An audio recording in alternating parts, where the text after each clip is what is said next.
শুভ ছট পূজা শুভ দিন, তাই আমার সকল বন্ধুদেরকে জানাচ্ছি হ্যাপি ছট পূজা। তোমাদের সকল ভাবনা চিন্তা পূরণ হোক এই বছর ছোট মায়ের আশীর্বাদে। সো হে গাইস, আমি নিকিত আমার ছোট মিনি ব্লগে সকলকে স্বাগত জানাই। ভিডিওগুলো লেট আসবে তাই সবার কাছে আই এম ভেরি সরি। আজকে যেহেতু ছট পূজা ছিল তাই সকাল সকাল ফলগুলো সাজানোর ব্যবস্থা করা যাচ্ছে। মা বৌদি আর দাদার মেয়ে বললো আমি এখন বড় হয়ে গেছি, আমি এখন সবই কাজ করতে পারবো, ডালা সাজাতে পারবো, তাই সব কাজ করে দিতে বললাম। তারপর দেখতে দেখতে সবই কাজ করে দিয়ে বাড়ি চলে গেল সাজাগুজা করে ঘাটে যাওয়ার জন্য। তারপর আমরা রেডি হয় প্রণাম দিয়ে। যা আমি স্বপ্ন দেখেছি সেটা পূরণ না হওয়ার আগে আমার যেন কিছু না হয় সেটাই বললাম এই বছর ছোট মাকে।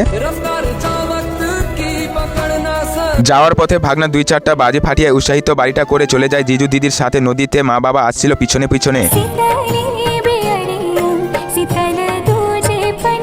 আর এটা আমার ইউটিউবে ফার্স্ট ব্লগ করছি ছোট পুজোর, তাই তোমাদেরকে বলে দিই এই পুজোটা আমার মা 12 বছর ধরে করে আসছে। এত বড় পুজো একদিন এক রাত জল পর্যন্ত খেতে নেই, তাই মায়ের সন্তান হয় বলছি। সবার এই কঠিন অভ্যাস করার জন্য প্রত্যেকটা মায়ের স্বপ্ন ছোট মা পূরণ করুক, পূরণ হোক মায়ের চোখের দেখার স্বপ্ন। তারপর চলে আসলাম নদীতে, যেখানটায় ছোট মায়ের জন্য ঘাট বানিয়েছি ডালা রাখার জন্য, মায়ের পুজো করার জন্য। তারপর ভাগনাকে নিয়ে চলে গেলাম প্রণাম জানাতে। আর যে পরিমাণের কাদা, হাঁটা চলা পরিস্থিতি নেই নদীতে। যাই হোক, মায়ের নাম নিলে সব সম্ভব। তারপর অরকের ভিডিও বানাতে যাই। কার সাথে দেখা হয়ে গেল? আমার ছোট ছোট ভাগনা ভাগ্নের সাথে।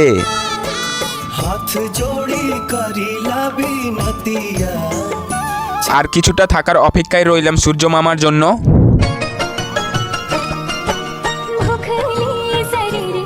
সূর্য মামা বাড়ি যাওয়ার পথে তখনই একটা হাওলদার আমাকে এসে বলল একটা অন ডিউটি ভিডিও বানিয়ে অফিসে পাঠিয়ে দিতে। তাই একটা ভিডিও বানিয়েছিলাম আর এটাও বলেছিলাম আমার ব্লগ চ্যানেলে আপলোড করব। তখনই বলেছিল হ্যাঁ করতে পারো, কোনো আপত্তি নেই, এটুকু তো করতে পারি, আমাদের ভালোর জন্য দাঁড়িয়ে থাকবে যতক্ষণ আমরা বাড়ি না যাই। এইভাবে আমার ছোট পুজোর বিকালটা কাটিয়ে বাড়ি ফেরার দিকে চললাম। দেখা হচ্ছে পরবর্তী ভিডিওতে। রাত 3টায় বাড়ি যাই, আগে ঠাকুয়া বানাবো।